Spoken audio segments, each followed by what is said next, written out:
Yo, kid in the fucking house, oye, motherfucker. Pastillas para amanecer, pastillas para anochecer. Nacer, crecer, morir, trascender. Yo, mira. 1, 2, Yanika, Cafia. Yo. 1, 2, una vida una ilusión. Yo, sueña el sueño, vívelo. Todo sueño. Cambio de escena, sí, hasta que se desvanezca. Mira, 1, 2, yo. Pastillas para amanecer, pastillas para anochecer.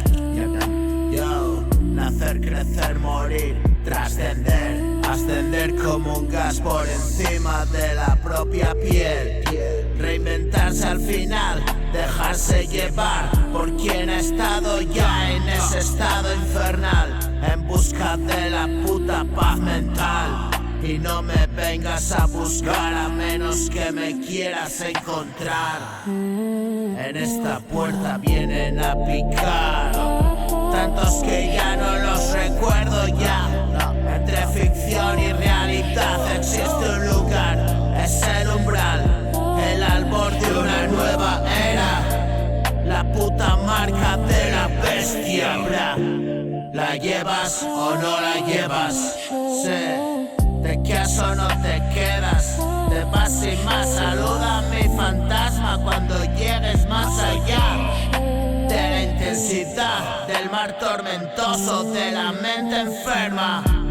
El inconsciente que muta para traerte de vuelta a casa. Y en el vacío de la nada me siento flotar, sin nada que llevarme a la boca, desnudo y sin necesidad. Sin fiebre y tempestad, una calma total. Y no hay tormenta que vendrá ni puta mala suerte. No, todo ha sido ya, yo. Porque todo ha sido ya, Yo. Pastillas para amanecer y para anochecer.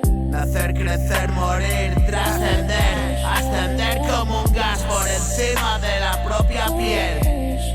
Reinventarse al final, dejarse llevar por quien ha estado ya en ese estado infernal, en busca de la puta paz mental.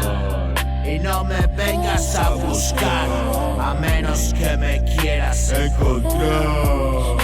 No, en esta puerta vienen a picar.